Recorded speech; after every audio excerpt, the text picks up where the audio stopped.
Welcome to my YouTube channel school studies on Hindi. आज की ये short video class 9th math students के लिए है। आप जानते हैं जैसे कि सिलेबस स्टूडेंट्स की नींव होती है। अगर आपको सिलेबस अच्छे से समझ में आए तो फिर आप आसानी से अपनी सफलता तक पहुंच सकते हैं। आपको पहले अच्छे से अपना सिलेबस पढ़ना होगा। ये एनसीईआरटी की बुक है जिसमें मैं आपको आपके सिलेबस के बारे में अच्छे से समझा रही हूँ। कक्षा 9th आप कोई भी प्राइवेट बुक ले सकते हैं, एनसीईआरटी बेस होनी चाहिए। ये देखिए, पहला चैप्टर आपका संख्या पद्धति है, दूसरा चैप्टर आपका बहुपद दिया गया है, निर्देशांक ज्यामिति थर्ड चैप्टर है, और फोर्थ चैप्टर आपका दो चरों वाले रैखिक समीकरण है। तो इनके आपको टॉपिक भी दिखाए गए हैं। इसमें आपको क्या क्या पढ़ना है। अपरिमेय संख्याएं पढ़नी है, वास्तविक संख्याएं पढ़नी है, वास्तविक संख्याओं पर संक्रिय पढ़ना है, वास्तविक संख्याओं के लिए घातांक के नियम पढ़ने हैं। देखिए, मोस्ट इंपॉर्टेंट आपका 100% एग्जाम में इसमें से एक क्वेश्चन जरूर पूछा जाता है। परिमेय और अपरिमेय के बारे में पूछा जाता है। ये चैप्टर आपका 10th में भी लगाया गया है। ठीक ऐसे ही जो आपका बहुपद चैप्टर है वो भी आपका मोस्ट इंपॉर्टेंट चैप्टर है। ये चैप्टर आपके 10th से रिलेटेड हैं जो आपसे 10th में भी पूछे जाएंगे। थर्ड आपका चैप्टर निर्देशांक ज्यामिति है, कार्तीय पद्धति के बारे में पढ़ेंगे। और आपका जो फोर्थ चैप्टर है वो रैखिक समीकरण, दो चरों वाले रैखिक समीकरण। इसमें आप डायग्राम बनाकर रैखिक समीकरण के बारे में रैखिक समीकरण का हल करना सीखेंगे कि रैखिक समीकरण का हल किस तरह से किया जाता है। और यूक्लिड की ज्यामिति का परिचय, इसके बारे में आप पढ़ेंगे। रेखाएँ और कोण, रेखाएँ और कोण क्या होते हैं आपको ये भी पढ़ाया जाएगा।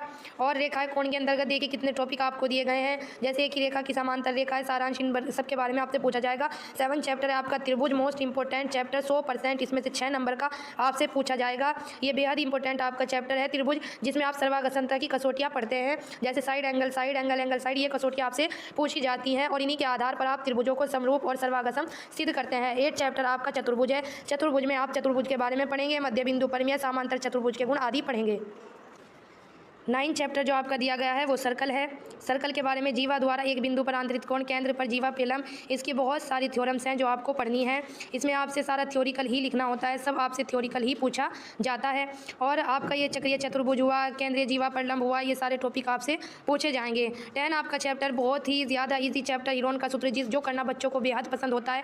इसमें आपसे परिमाप की बात की जाएगी, परिमाप के बारे में आपसे पूछा जाएगा और इसे परिमाप को ऐसे प्रदर्शित करते हैं ये आपको बताया जाएगा। सारी चीज़ें आपको अच्छे से पढ़ाई जाएंगी। आप इसमें किसी त्रिभुज का क्षेत्रफल निकालते हैं हीरोन के सूत्र से। जो आपका 2nd चैप्टर है यानी कि 11th चैप्टर जो आपको दिया गया है, पृष्ठीय क्षेत्रफल और आयतन, ये भी कैलकुलेशन वाला चैप्टर है जिसे करने में बच्चे बेहद इंटरेस्ट लेते हैं। ये अच्छा चैप्टर है। इसमें बहुत सारे फॉर्मूले होते हैं, लंब का फॉर्मूला, लंबवृत्तीय शंकु का फॉर्मूला, गोले का फॉर्मूला, इन सब के बारे में आप पढ़ेंगे। और 12th चैप्टर आपका सांख्यिकी चैप्टर है। ये ऐसा चैप्टर है जो आपका 10th में भी लगाया गया है। 9th के बहुत ज़्यादा चैप्टर आपके मिलते जुलते हैं 10th के चैप्टर से। तो अगर आप अपने 9th के सिलेबस को अच्छे से कवर करते हैं तो आपको 10th में कोई भी परेशानी नहीं होगी। तो यदि आप अपने सब्जेक्ट को बेहतर बनाना चाहते हैं तो हमारे साथ जुड़ें और अपने सब्जेक्ट को बेहतर। इस चैनल पर आपको फुल सिलेबस की स्टडी फ्री कराई